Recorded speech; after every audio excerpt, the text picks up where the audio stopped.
무엇이 문제인가 하는 제목으로 하나님 말씀을 나누겠습니다. 오늘은 잘 아는 이스라엘 초대왕 사울 왕에 대한 이야기를 함께 나누고자 합니다. 오늘 말씀을 살펴보면 사울 왕이 왕이 된 후 2년에 일어난 일이다라고 기록합니다. 만 2년이 아니라 2년째 일입니다. 왕이 되고 얼마 되지 않은 임기 초기의 일이라는 거예요. 사울이 몇 년 동안 이스라엘을 통치하죠? 40년을 통치합니다.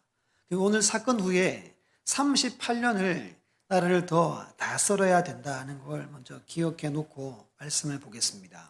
임기 초기에 군대를 오늘 모집합니다. 몇 명을 모집했어요? 3,000명을 모집합니다. 보통 여러분 이스라엘 군대는 위기 때 하나님의 지시로 불러 모읍니다. 근데 오늘은 그렇지 않고 왕이 지시해서 3,000명의 상비군을 모집한 겁니다. 2,000명은 자기와 함께 있게 하고 1,000명은 아들 요나단과 함께 베냐민 기브아에 주둔시킵니다. 근데 3절에 보면 이 아들 요나단이 게바에 있는 블레셋 수비대를 공격을 하게 됩니다. 이것이 소문이 나서 블레셋 군대가 쳐들어오게 되는 이야기가 오늘 이야기입니다. 5절에 보시면 그 규모가 아주 엄청나게 많습니다. 병거가 3만, 마병이 6천, 백성, 일반 보병이 해변에 모래같이 많았습니다. 그러니까 상상을 초월하는 규모가 몰려온 겁니다. 그런데 이스라엘은 군사력이 거의 제로였어요. 제로. 13장 19절 보면 그때 이스라엘 온 땅에 철공이 없었으니 이는 블레셋 사람들이 말하기를 히브리 사람이 칼이나 창을 만들까 두렵다 하였습니다. 누가 없었대요? 철을 만드는 기술자들이 한 명도 존재하지 않았어요. 왜냐하면 블레셋 사람들이 다 포로로 그리고 기술자를 다 데려가서 철 무기가 없어요. 지금 무기다운 무기는 왕과 왕자만 들고 있는 겁니다. 그러면 지금 상대편은 엄청나게 많이 왔죠. 우리는 칼도 제대로 없어요. 꽃갱이 들고 나가고 그런 형편입니다. 그렇게 지금 대치하게 됩니다. 일방적인 그런 형국입니다. 오늘 말씀 보면 그들이 위급하고 절박해서 어디에 숨었다 그래요? 굴이나 수풀이나 바위 틈 은밀한 곳에 다 숨습니다. 심지어는 다른 나라로 도망가는 사람들까지 발생했습니다. 7절 끝에 보면 백성들이 뭐 했다고 기록하죠? 벌벌 떨었다라고 말합니다. 그럼 여러분 이때 왕은 뭐 해야 되죠? 빨리 전쟁을 치러야 됩니다. 지금 다 도망가기 전에 전쟁을 치러야 되는데 이스라엘 백성들은 전쟁 치르기 전에 반드시 뭘 해야 되죠? 하나님 앞에 제사를 드려야 했습니다. 근데 누가 오지 않아요? 사무엘이 오지 않죠. 그래서 오늘 사울 왕이 번제와 화목제를 친히 집례하게 됩니다. 그 이야기가 오늘 이야기입니다. 오늘 이 이야기를 통해서 이 사울 왕의 문제가 무엇인지에 대해서 함께 살펴보는 시간이 되었으면 좋겠습니다. 첫 번째는 인본주의적 삶의 태도와 방식에 깊이 잠겨 있었습니다. 무슨 주의요? 인본주의 삶의 태도와 방식에 깊이 뿌리 내려 있었습니다. 왕이 되었을 때 40이었어요. 지금 42살입니다. 그러니까 임기 초기예요. 임기 초기에 나라를 잘 다스리려는 의욕이 있잖아요.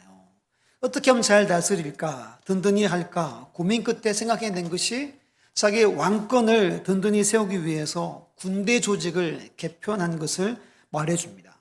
분명 위기 때 하나님이 지시할 때 군대가 모집대원과 반해서 자기가 스스로 그들을 불러 모은 겁니다.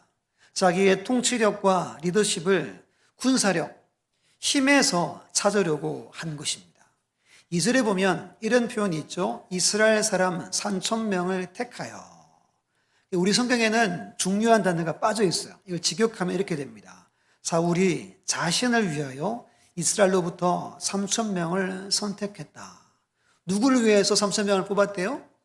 자기 자신을 위해서 3,000명의 군대를 모집한 겁니다. 그러니까 왕권 유지를 위해서 근위병들을 처음으로 만들어 세웠다라는 걸 이야기해 줍니다. 우리 화면을 보고 14장 52절 같이 한번 읽어볼게요. 시작. 사울이 사는 날 동안에 블레셋 사람과 큰 싸움이 있었으므로 사울이 힘센 사람이나 용감한 사람을 보면 그들을 불러 모았더라. 아멘. 어떻게 했대요? 늘 관심이 뭐죠? 강한 사람, 힘센 사람이 있으면 군대로 계속 불러 모아서 자기 주변에 계속 뒀다는 이야기입니다. 사울이 군대를 모집한 것을 두 가지 중에 한 가지로 봐요. 제가 두 가지를 설명해 드릴 테니까 무엇이냐 맞춰보세요. 첫 번째는 사무엘상 9장 16절에 이런 말씀이 있습니다. 너는 그에게 기름을 부어 내 백성 이스라엘의 지도자로 삼으라. 그가 내 백성을 누구 손에서? 블레셋 사람들의 손에서 구원하리라. 내 백성의 부르짖음이 내게 상달되었으므로 내가 그들을 돌보아노라. 하나님이 처음 왕으로 세우기 전에 지금 기름 붓는 왕은 사명이 뭐래요? 누구 손에서? 블레셋 사람의 손에서 이스라엘 백성들을 구원하는 것이 사명이었어요. 왕의 첫 번째 사명이 블레셋에서 해방하고 자유를 누리는 거였습니다. 첫 번째 이거예요. 사울이 이 사명에 의해서 군대를 모집했다. 이게 첫 번째예요. 두 번째는 사울이 기름 부음 받고 제비를 뽑고 나서 11장에 암몬 사람들이 야베스를 공격해요. 그때 사울을 중심으로 대승리를 거둡니다. 그 승리 때문에 백성들이 인정받아서 길갈에서 왕으로 출발해요. 정식적으로. 두 번째는 이겁니다. 첫 번째 싸워서 승리해서 인기를 얻고 왕으로 출발했기 때문이다. 이 두 가지 중에 어떤 것 같습니까? 어렵지 않죠? 두 번째요, 두 번째. 사명에 의해서 군대를 모집한 게 아닙니다. 오늘 말씀에 나오는 것처럼 자기 자신을 위해서 군대를 모집합니다. 첫 단추를 승리로 출발했어요. 사람들이 자기를 왕으로 인정해 줬습니다. 지지율이 막 올라갔어요. 자기 기반을 구축하고 좋은 평판을 듣고 여론이 안 좋았어요. 처음에는 여론이 자기에게로 막 돌아오게 한 겁니다. 그럼 이것이 오늘 사울 왕의 문제입니다. 하나님을 의지하기보다 무엇을 의지하죠? 군사를 의지합니다. 왕권을 강화하기 위해서 그렇게 계획을 세운 탓입니다. 이것이 오늘 함께 나누고자 하는 인본주의의 태도입니다. 그로 인해 오늘 말씀에 국가적으로 큰 위기가 닥쳐오게 됩니다. 여러분, 이것이 단순히 인본주의적인 인간적인 생각만으로 그치지 않습니다. 이런 사람은 반드시 오늘 말씀이 두 가지가 따라오게 돼요. 그 첫 번째가 뭐냐 하면 환경 탓, 남 탓, 핑계거리들만 늘어놓는 삶을 살게 됩니다. 제가 8절로 12절을 읽어보겠습니다. 잘 보세요. 사울은 사무엘이 정한 기한대로 이레 동안을 기다렸으나 사무엘이 길갈로 오지 아니하매 백성이 사울에게서 흩어지는지라. 사울이 이르되 번제와 화목 제물을 이리로 가져오라 하여 번제를 드렸더니 번제 드리기를 마치자 사무엘이 온지라. 사울이 나가 맞으며 무난하매 사무엘이 이르되 왕이 행하신 것이 무엇이냐 하니 사울이 이르되 백성은 내게서 흩어지고 당신은 정한 날 안에 오지 아니하고 블레셋 사람은 믹마스에 모였음을 내가 보았으므로 이에 내가 이르기를 블레셋 사람들이 나를 치러 길갈로 내려오겠거늘 내가 여호와께 은혜를 간구하지 못하였다 하고 부득이하여 번제를 드렸나이다 하니라. 아멘. 무엇을 이야기합니까? 계속 뭘 대죠? 핑계거리 됩니다. 제일 처음 누구 때문이래요? 당신이 기다렸는데 오지 않아서 그랬습니다 라고 이야기합니다. 9절 보면 번제와 화목제물을 이리로 가져오라 그러죠. 여기서 이리로란 말은 내게로란 말입니다. 내게로 가져오면 내가 번제와 화목제물을 드리겠다라고 말합니다. 구약의 제사는 시간이 제법 걸렸어요. 짐승을 골라가지고 잡아야 돼요. 각을 뜨고 부위별로 나눠야 돼요. 태울 거 태우는 대로 놓고 태웁니다. 피를 받고 피를 뿌리고 이 과정이 빨리 그냥 되지 않습니다. 오늘 사무엘이 왔죠. 언제 왔냐 하면 이 제사를 드리나고자마자 바로 왔습니다. 학자들이 말합니다. 1회를 넘기지 않고 마지막 날 왔을 것이다 라고 학자들이 해석을 하고 있는 겁니다. 그러니까 사무엘은 약속을 지켰다라고 보고 있습니다. 근데 누가 조급해서 큰 사고를 저질러 버린 거죠? 사울 왕이 큰 사고를 저질러 버린 겁니다. 참 재밌는 것이 끝나자마자 등장하죠. 10절 보면 무난합니다. 무난함에, 이 말을 여러분 성경책 보면 이렇게 1 표시되어 있을 거예요. 보면 축복이라고 되어 있어요. 축복합니다라고 인사를 한 겁니다. 참 대단한 인물 같아요. 큰 죄를 범하고 축복합니다라고 인사를 한 겁니다. 11절 시절에 말합니다. 핑계를 놓는데 이렇게 말하죠. 당신이 정한 날에 오지 않았습니다. 백성이 흩어져서 블레셋은 금방이라도 공격할 것 같아서 나를 치러 내려오는 것 같아서 부득이하여 번제를 드렸습니다. 이 왕의 입에서 나오는 모든 것은 남 탓, 환경 탓, 핑계거리들만 찾고 있는 겁니다. 왜 이렇습니까? 인본주의적인, 인간적인 생각으로 가득 차 있을 때 이런 현상이 일어난다는 겁니다. 여러분들은 요즘에 어떻게 사세요? 많이 덥죠? 또 코로나 때문에 또 마스크도 이렇게 편하게 하지도 못하고 어때요? 우리도 이럴 수 있는 거예요. 환경 탓하고 왜 이렇게 더워? 아우 밤에도 이렇게 더워. 그렇죠? 그때 시 안 붙이면 다행인 거예요. 지금 우리도 이렇게 살고 있는 겁니다. 두 번째는 나 중심적 삶을 삽니다. 지금 국가가 위기예요, 위기. 근데 표현들 보면 어떻게 말하면 2절에 자신을 위해 군대를 모집했어요. 9절에 번제의 재물들을 어떻게 했어요? 자기에게 가져오라 그랬어요. 11절 보시면 내게에서 흩어지고 블레셋이 믹마스에 모였음을 내가 보았으므로 12절에 나를 치러 길갈로 내려오겠거늘 내가 여호와께 은혜를 간구하지 못하였다. 무엇을 말하죠? 내가 그럽니다. 지금 왕은 자기 자신만 압니다. 자기밖에 모르는 인물이었습니다. 스스로 제물을 드립니다. 누구를 위해 제물을 드렸을까요? 자기를 위해 제물을 드린 겁니다. 제물을 드린 건 하나님이 없이도 내 힘으로 저 원수들과 싸울 수 있다라는 의미를 갖습니다. 미국의 한 교수님이 이렇게 표현해요. 사울의 이러한 모습은 자기 중심적 사고, 자기 위주 편향, 이기적 편향이다. 그러면서 이렇게 말합니다. 자기 중심적 사고는 매사에 자신을 더 긍정적인 관점에서 보게 되는 편향적 사고다. 자기를 평소보다 더 좋게 본대요. 남들이 보는 것보다, 하나님 보는 것보다 훨씬 더 자기를 긍정적으로 본다는 거예요. 그래서 성공하면 누구 때문에? 나 때문에. 실패하면 조상 탓 한다는 걸 말하는 겁니다. 근데 이 학자가 이렇게 말해요. 이의 경향은 생존 본능에서 비롯되는 것이다.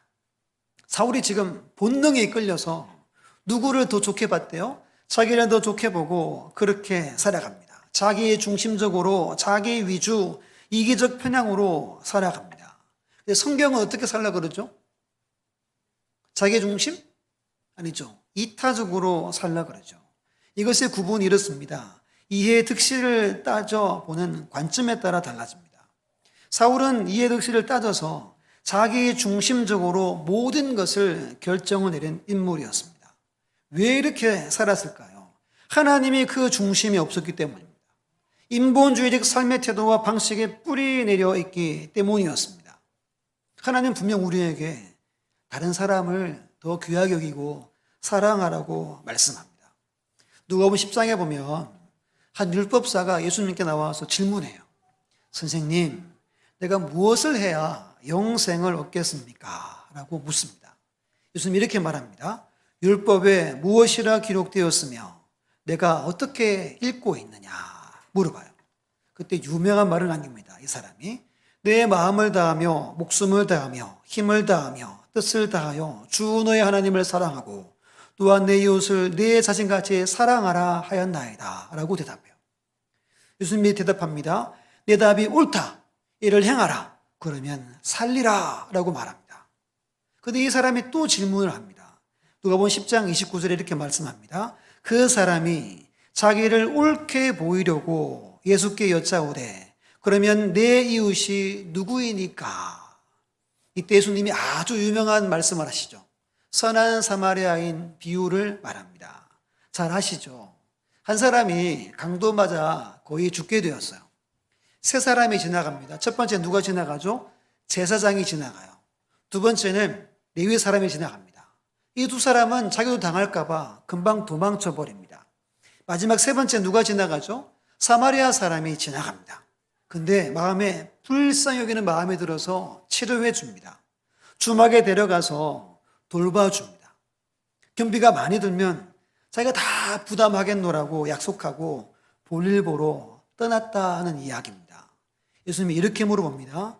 내 생각에는 이 세 사람 중에 누가 강도 만난 자의 이웃이 되겠느냐? 우리 37절 화면을 보고 같이 읽습니다. 시작. 이르되 자비를 베푼 자니이다. 예수께서 이르시되 가서 너도 이와 같이 하라 하시니라. 아멘. 하나님은 우리에게 어떻게 살래요? 가서 너도 이와 같이 하라 라고 하십니다. 그런데 오늘 본문의 사울 왕은 정반대의 모습으로 살아갑니다. 만약에 여러분 그 모세의 후계자인 요수아가 만약에 인본주의적인 삶을 살았다면 여리고성이 무너졌을까요?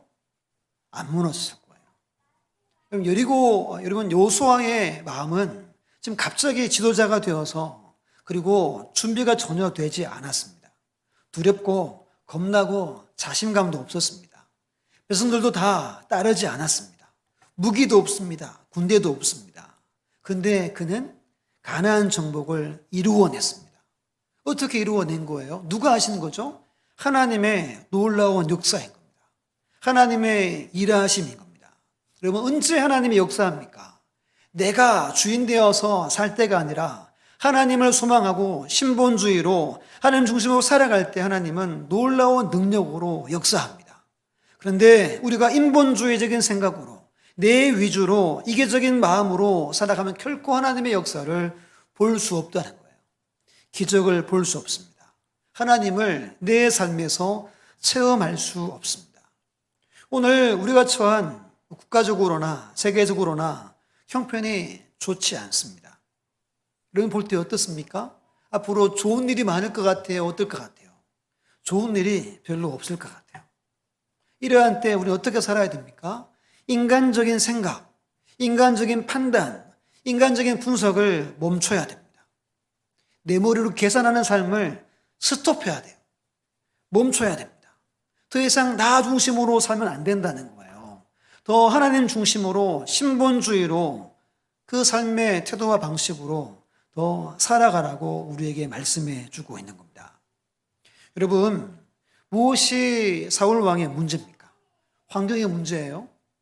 아니면 보좌진들이 잘 보좌하지 못한 게 문제입니까? 아니면 군대가 조금 모였어요. 이것이 문제입니까? 아닙니다. 여호와 하나님을 마음에 온전히 모시지 못한 인간 중심의 삶의 태도와 방식이 문제였던 겁니다. 오늘 여러분들이 이 땅에서 어떻게 살아가고 있습니까? 아마 우리의 삶에도 인본주의적인 모습이 아마 분명히 있을 거예요. 그것은 이것이 우리에게 있으면 우리는 여러분들은 환경 탓하고 시대 탓하고 불평하고 원망하며 살고 있을 수 있는 겁니다. 그때 우리는 알아야 됩니다. 내가 내 중심이 지금 흔들리고 있구나. 내가 하나님을 의지하지 않고 사람을 의지하고 환경을 의지하구나 라는 생각을 해야 합니다. 누가 아니라 나만 생각하고 모든 것이 내 중심으로 돌아가야 된다고 생각하십니까? 그럼 여러분들 안에 하나님이 점점 사라지고 있음을 꼭 기억해야 합니다. 여러분들 중심에 하나님의 은혜로 충만하시기를 축복합니다. 하나님의 말씀으로 가득하기를 축복합니다. 하나님으로 소망하시기를 간절히 주의 이름으로 축복합니다. 모든 일에 늘 하나님 중심으로 행하고 말하고 살아가는 우리 모두가 다 되시기를 간절히 주님의 이름으로 축원합니다. 두 번째, 우리 화면을 보고 같이 한번 읽어볼게요. 시작. 인본주의적 삶의 태도는 영적인 부분까지 영향을 미친다. 아멘. 이 설명을 위해서 11장 이야기를 잠깐 해드릴게요. 앞에서 그 야베스 지역 이야기 잠깐 해드렸죠. 11장에 사울 왕이 제벨을 뽑아서 왕으로 세워집니다. 그리고 한 달 만에 암몬 사람 나하스가 군대를 이끌고 야베스를 공격합니다. 그때 야베스 장로들이 사람 보내어서 이렇게 계약을 맺자 그래요. 우리와 화친을 맺자. 우리와 언약을 맺자라고 사람 보냅니다. 왜 다짜고짜 언약을 맺자고 했을까요? 싸울 만한 능력이 되지 않았기 때문입니다. 그때 이 나하스가 이렇게 말합니다. 너희 오른쪽 눈을 뽑으면 우리가 언약을 맺어줄게. 왜 그랬을까요? 전쟁에 싸우지 못하게 하려고 오늘 눈을 다 뽑으라고 한 겁니다. 이에 야베스 장로들이 사람 보냅니다. 일주일만 시간 주면 이스라엘의 전령을 보내어서 우리를 구원할 자가 없으면 우리가 당신들에게 눈을 뽑고 그대로 나아가겠다라고 이야기합니다. 전국에 사람들을 보냅니다. 이 소식을 접한 많은 사람들이 그 소식을 접하고 웁니다. 왜 울었을까요? 도와줄 힘이 없었던 거예요. 근데 이 우는 것을 사울이 봅니다. 우리 11장 6절로 8절 말씀을 화면을 보고 같이 읽습니다. 시작. 사울이 이 말을 들을 때 하나님의 영에게 크게 감동되매 그의 노가 크게 일어나 한 겨레의 소를 잡아 각을 뜨고 전령들의 손으로 그것을 이스라엘 모든 지역에 두루 보내어 이르되 누구든지 나와서 사울과 사무엘을 따르지 아니하면 그의 소들도 이와 같이 하리라 하였더니 여호와의 두려움이 백성들에게 임하매 그들이 한 사람같이 나온지라. 사울이 베색에서 그들의 수를 세어보니 이스라엘 자손이 30만 명이요 유다 사람이 3만 명이더라. 아멘. 11장의 모습은 어때요? 하나님과 지금 소통합니다. 영적 지도자인 사무엘과 함께합니다. 하나님을 찾고 있습니다. 하나님의 영이 크게 감동되었다 말합니다. 하나님의 백성들 마음에 두려움을 줘서 한 사람같이 다 모였다고 말합니다. 누구의 역사죠? 하나님의 역사입니다. 33만 명이 모였습니다. 그런데 오늘 본문의 사울은 어때요? 하나님을 찾지 않습니다. 간구하지도 않습니다. 영적으로 인본주의의 삶이 이 영적인 부분까지 손을 뻗어서 그 전혀 영적으로 깨어있지 못한 삶을 우리에게 보여주고 있습니다.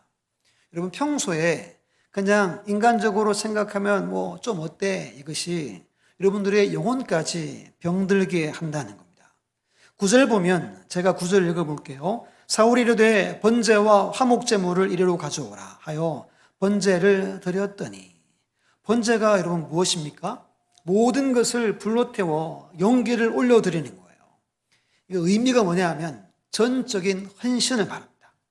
오직 하나님께 충성하고 헌신하겠다는 의미를 갖고 있는 겁니다. 화목제물은 뭐죠? 하나님과 화목하고 교제하는 것에 감사 표시를 하는 거예요. 그런데 지금 사울은 그런 의미로 드리고 있는 거예요? 아닙니다. 헌신 없습니다. 전혀 하나님과 화목하지 않습니다. 소통 자체가 되지 않습니다. 그럼 왜 지금 제사 드리죠? 제사를 전쟁에 이용하고 있는 겁니다. 사무엘상 4장에 보면 이스라엘 백성들이 블레셋과 싸워서 크게 실패해요. 이스라엘 장로들이 우리 법궤를 가지고 나갑시다. 법궤를 나가면 이길 겁니다. 하고 소망 가지고 나갔죠. 어떻게 되죠? 더 크게 패배하고 법궤 빼앗겨버리고 그때 홈리와 비나스와 그의 아버지 엘리제사장이 한날에 죽는 날이 됩니다. 여러분 인본주의의 삶의 결과가 이렇습니다. 하나님을 이용하고 하나님을 찾지만 하나님은 결코 역사하지 않는다는 겁니다. 우리 12절 말씀을 함께 12절 읽습니다. 시작. 내가 여호와께 은혜를 간구하지 못하였다 하고 부득이하여 번제를 드렸나이다. 우리 성경에는 은혜라는 단어가 있습니다. 내가 여호와께 은혜를 간구하지 못했다. 원어에는 은혜가 없어요. 이렇게 됐죠. 내가 여호와께 간구하지 못하였다입니다. 근데 간구하다라는 히브리 말이 할라예요. 할라. 뜻이 뭐냐 하면 누구르트리다, 달래다라는 의미를 가지고 있습니다. 어감이 뭐죠? 하나님의 마음을 달래다입니다. 보통 여러분 우리 안 믿는 우리 한국 사람들이 굿하고 이렇게 우상을 섬기잖아요. 왜 섬기죠? 왜 굿하죠? 집에 안 좋은 일이 있으면 찾아가면 굿하자 그래요. 그래야 누구를 달래야 된대요? 신을 달래야 된대요. 오늘 근데 사울이 제사를 드리는데 하나님의 마음을 달래겠다는 겁니다. 어떤 거죠? 제사를 이용합니다. 종교 형식을 이용해서 문제를 해결하겠다는 겁니다. 그런데 이 할라라는 단어가 누그러뜨리다, 달래다라는 뜻 이외에도 아프게 하다, 병들게 하다라는 뜻을 가집니다. 이 제사가 하나님을 달래고 근데 하나님의 마음을 아프게 하는 제사, 고통스럽게 하는 제사가 되었음을 말해주는 겁니다. 여러분들은 오늘 우리가 예배자로 주 앞에 나왔습니다. 어떤 마음으로 주 앞에 나오셨습니까? 주일이니까 예배 드려야지. 아니면 마치 도장 띄듯이 교회에 나오진 않았습니까? 예배 드렸다 치자 하기 위해서 오지 않았습니까? 안 그러면 한 주간이 너무 불안하니까 교회에 나오지 않았습니까? 지금 사울이 그렇게 예배를 드리고 제사를 드리고 철저히 생활 가운데 인간적으로 살아가고 있는 겁니다. 하나님은 오늘 우리의 예배를 보십니다. 여러분들의 중심을 보십니다. 어떤 마음으로 주님을 찾는지, 어떤 마음으로 찬송을 하고 지금 말씀을 대하는지를 보고 계십니다. 어떤 마음으로 이 자리에 나오셨습니까? 빨리 끝났으면, 빨리 끝나고 집에 갔으면 하는 마음으로 앉아 계신 분 혹시 있습니까? 그럼 우리의 예배를 하나님이 받지 않을 수도 있는 겁니다. 예배는 영어로 worship이라고 말합니다. 뜻이 이렇습니다. 하나님께 최상의 가치를 인정하며 그에 합당한 존경과 영광을 돌리는 것입니다. 두 단어가 합쳐졌어요. 가치와 신분입니다. 존경과 존귀를 받을 만한 가치가 있는 분으로 인정해서 여기에 우리가 나왔어요. 열망하는 마음으로 경외심으로 예배해야 합니다. 신령과 진정으로 영과 진리로 예배해야 합니다. 그런데 우리의 예배가 어떠합니까? 오늘 사울 왕은 철저히 인간적인 사람입니다. 자기 중심적인 삶을 삽니다. 그래서 영적으로도 흑암의 상태에 있음을 본문이 우리에게 보여주고 있는 겁니다. 여러분, 하나님은 좋으신 분이에요. 한번 잘못했다고 하나님이 버리지 않습니다. 오늘 제사 한번 잘못했다고 하나님이 버리지 않아요. 하나님은 참고 또 참습니다. 또 기다리고 또 기다립니다. 우리를 기다리시는데 오늘 말씀에 하나님이 한 번의 그를 버립니다. 아주 예외적인 사건인 거예요. 그 무엇을 말해주는 겁니까? 사울의 상태가 구제불능의 상태라는 겁니다. 소망이 없는 상태라는 거예요. 한 번으로 하나님이 아웃해버립니다. 이 말이 뭐냐면 사울 뼛속 깊이 인본주의적인 사람이었다는 거예요. 영적으로 완전히 무지한 상태였음을 말합니다. 깜깜한 암흑 상태였음을 말해주는 겁니다. 이것이 안타까운 게 뭐냐 하면, 답답한 게 뭐냐 하면 여러분, 지금 임기 2년째예요. 앞으로 38년을 이스라엘을 다스려야 돼요. 근데 온 나라가 깜깜합니다. 얼마나 끔찍한 일이에요. 요즘 우리나라도 이 모양이죠. 답답하잖아요. 제 개인적 생각으로 정치인들 100% 자기밖에 몰라요. 자기 중심적, 자기 위주 평양자들입니다. 제가 볼 때 그래요. 국민들, 나라, 제가 볼 때는 0.1%도 생각 안 하는 것 같아요. 여러분 생각 어때요? 보고 있으면 진짜, 답답합니다. 무엇을 말해주는지 아십니까? 모든 나라의 사람들이 그러하다라는 걸 보여주는 거예요. 온 국민이 지금 그렇게 삽니다. 근데 우리도 그렇게 따라서 삽니다. 사람들이 말하니까, 사람들이 생각하니까 우리도 그렇게 생각하고 그렇게 살아가는 모습이 우리에게 있습니다. 그들은 부끄러움이 없습니다. 그들은 당당합니다. 왜죠? 철저히 자기중심적, 인본주의 삶을 살기 때문입니다. 근데 우리는 이렇게 살 수 없어요. 이렇게 살면 마음이 괴롭습니다. 저 앞에 나오면 부끄럽습니다. 안 그렇습니까? 정말 안타까운 건 38년을 깜깜한 상태로 초대왕 사울왕이 나라를 다스려야 한다는 사실입니다. 이것이 오늘 본문이 우리에게 주는 메시지입니다. 답답하죠. 마치 목 맥히는 고구마를 먹은 것처럼 정말 답답합니다.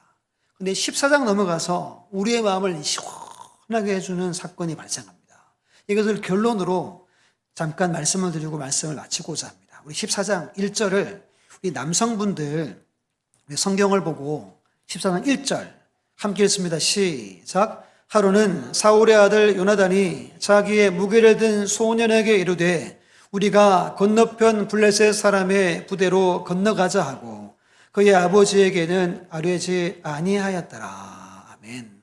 자기는 무기를 든 소년이 뭐냐 하면 칼을 들어주는 소년을 데리고 다녔어요. 소년이 칼을 들고 그 소년에게 단둘이서 건너가자는 겁니다. 아무도 모르게 건너갑니다. 우리 14장 3절 말씀을 우리 여성분들이 함께 했습니다. 시작.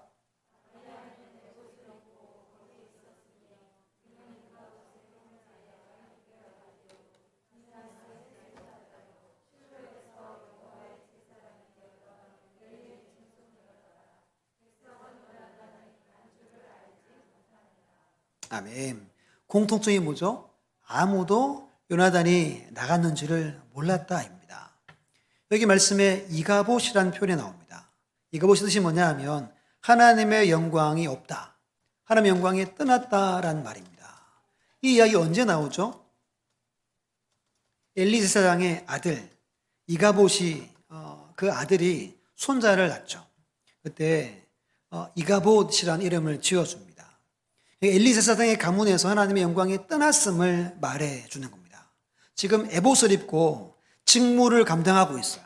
그런데 아무것도 모릅니다. 하나님이 어떤 분인지 아버지의 뜻이 무엇인지 요나단이 나갔는지 들어왔는지를 전혀 모른다는 말을 하는 겁니다. 지금 왕도 캄캄합니다. 제사장도 캄캄합니다. 온 나라가 캄캄한 가운데 있음을 말해줍니다. 그때 한 사람 요나단이 나갑니다. 아주 유명한 구절이 6절에 나와요. 14장 6절을 함께 읽습니다. 시작. 요나단이 자기의 무기를 든 소년에게 이르되 우리가 이 할례 받지 않은 자들에게로 건너가자. 여호와께서 우리를 위하여 일하실까 하노라. 여호와의 구원은 사람이 많고 적음에 달리지 아니하였느니라. 아멘. 이것이 요나단의 신앙입니다. 믿음이었어요. 왕과 제사장 모든 백성이 영적으로 무지한 상태에 있었지만 왕의 아들 요나단은 누구를 섬겨요? 여호와 하나님을 섬깁니다. 전능하신 하나님을 주인으로 모신 신본주의 사람이었습니다. 이것이 우리에게 주는 해답이에요.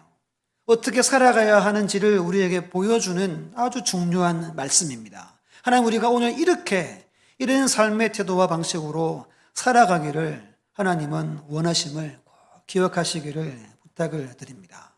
그가 나가서 표정을 구합니다. 하나님, 저들이 우리를 향해서 오라고 하면 하나님의 뜻인 줄 알고 올라가겠습니다. 그렇게 기도합니다. 그들이 우리에게 올라와라 라고 말합니다. 12절에 이렇게 말합니다. 여호와께서 그들을 이스라엘 손에서 넘기셨느니라 라고 선포하고 올라가서 20명을 쳐 죽입니다.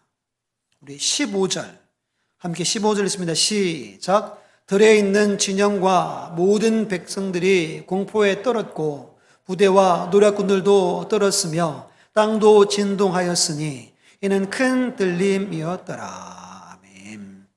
믿음의 사람이 나가는 길에 하나님은 반드시 떨림의 역사를 일으키신다는 겁니다. 13장에서 이스라엘 백성이 벌벌 떨었어요. 근데 14장 가서 블레셋이 벌벌 떨게 하십니다. 비교해보면 엄청난 차이입니다. 3번이나 떨죠. 공포에 떨었으며 땅도 진동하였으니 이는 큰 떨림이었더라. 이 단어들이 모두 같은 단어를 씁니다.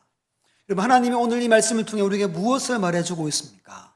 하나님을 중심에 모시고 나아가는 삶, 그 길은 결코 떨지 않게 하신다는 겁니다. 반대로 모든 대적들은 두려워 떨게 하신 은혜의 역사가 있음을 우리에게 보여주는 겁니다. 우리는 이것을 보고 이것을 믿고 살아가는 존재인 겁니다. 우리 끝으로 잠언 25장 13절 말씀을 읽고 말씀 마칩니다. 시작. 충성된 사자는 그를 보낸 이에게 마치 추수하는 날에 얼음 냉수 같아서 능히 그 주인의 마음을 시원하게 하느니라. 아멘. 우리는 충성된 사자입니다. 믿습니까? 우리를 보낸 하나님의 마음을 어떻게 시원하게 해드려야 되죠? 추수할 때 얼마나 막 힘들고 땀나요. 그때 얼음 냉수 같은 자가 되어서 하나님의 마음을 시원케 하는 삶을 살아가야 합니다. 사울 왕이 아니라 그의 아들 요나단 같은 삶을 오늘 살아가라고 말하고 있는 겁니다. 이 시대의 모든 사람들, 오늘 사울의 문제가 뭐예요? 인간적으로 생각하고 살아가는 겁니다. 누구나 다 생각하니까 저렇게 이야기하니까 우리도 같이 이야기하고 살아가는 것이 문제였습니다. 이 한 주간 여러분 삶을 꼭 돌아보셔야 돼요. 내게도 이런 것들이 분명히 있습니다. 그러면 사실 십자가 앞에 나가서 이것을 해결하셔야 됩니다. 내 안에 있는 모든 것을 몰아내야 됩니다. 오직 하나님 중심, 오직 신본주의로 살아가는 우리 교회, 여러분들의 가정, 여러분들의 삶이 되시기를 간절히 주의 이름으로 축원합니다.